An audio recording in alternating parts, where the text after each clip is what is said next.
never too early to start reading with your kids, something I get to do with my daughter every night. Preschool literacy can be as simple as starting a conversation with your young kids or reading from items you may already have in the home. Hear from the Early Learning Neighborhood Collaborative are Cassandra and Kimberly with more tips and info. Good morning, ladies. Good morning. Good morning. Thank you so much. Why, you say using household materials, right? Most people think of preschool literacy as almost a class, right? Correct. You're sitting down and you're sounding out letters and all that, Right. but it doesn't have to be that specific. We're talking pretty general stuff, right? Pretty general stuff. Environmental print is so important. And we all have children who they recognize McDonald's. That's the first thing Sure. they recognize when you're driving by. So having that same thought process in terms of home items that they can just look around and see, like Cheerios. Having environmental print is important, and those are beginning stages of reading. I love how you call that environmental print. There are so many things around your environment, around your home, that have words on it that, Right. that you can just Right, that you there can are read. words there. Yeah, I remember reading the back of the cereal box growing up, right? Correct. All right, sure. So I guess one key thing to this, though, is in today's age, everyone's on a screen, Kimberly. Everyone's on a screen, right? So when it comes to reading, can reading off that tablet or using that tablet, is that something we should put away or something we should bring more of into our world?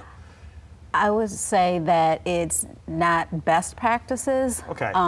But you can't avoid it. Yes. So printed word is better than the screen word. Yeah, so, there have been research. Right. There's been Right. research done that shows that you Exactly. retain more for Correct. some reason Correct. when it's on paper. Right, it's and on then paper. monitoring that screen time, especially for little ones. So turning off electronics and talking, having that back and forth conversation is very important. Now, when it comes to reading, most people don't put that connection together, Cassandra. They don't think just talking helps with literacy and vocabulary. It does. It builds vocabulary. A lot of times we stress about reading to children nightly, having nighttime stories, bedtime stories, but also oral stories.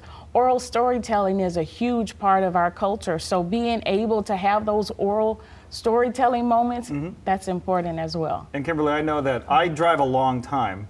Sometimes I do road trips, and I love audiobooks. Okay, Yes. that's something that I do. But these could be good for your kids too, right? Yes, audiobooks are great. And also if the child has the actual book too and they're listening to it and they can follow it along, they can make that connection with the word and the word they're hearing. Absolutely. So it's a great tool for a long car ride. And the cool thing is you don't have to pay for those. You don't have to pay for No, those. Exactly. because our library Yes. has Yes. the hundreds. And these Correct. kids' books are they're kind of acted out. It's just not some narrator reading you a book. Correct, they really are. And Yeah. then it's also good to hear them over and over. Repetition is very important as well.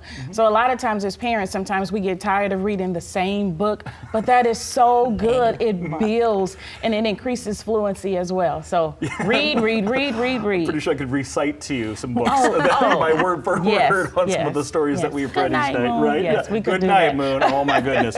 So books on tape, narrating your actions. It don't even necessarily have to be reading anything. You could be talking about what you're doing. Correct. Because right now we're in the stage of rhyming words. We're in the stage of seeing a letter, knowing what sound it makes and things like that. Talk about your collaborative. And this is just one of the things that you guys really do.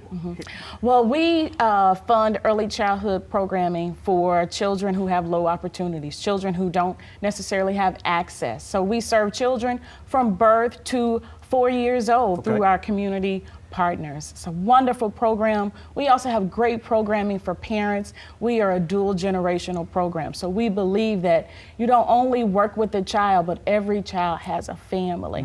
And so the work that we do is very collaborative with the entire family. And we're getting the website right there on the screen, Early Learning Neighborhood Collaborative. You can find them at ELNCGR.org. You can get involved in many of their different, not just this, but so many different things that Correct. you guys are involved in helping those Correct. kids and the parents. And the Yes. parents. And the entire family. Yes. Cassandra and Kimberly, thank you so much for your time this morning. you. And for doing what you do. Thank you. Hey,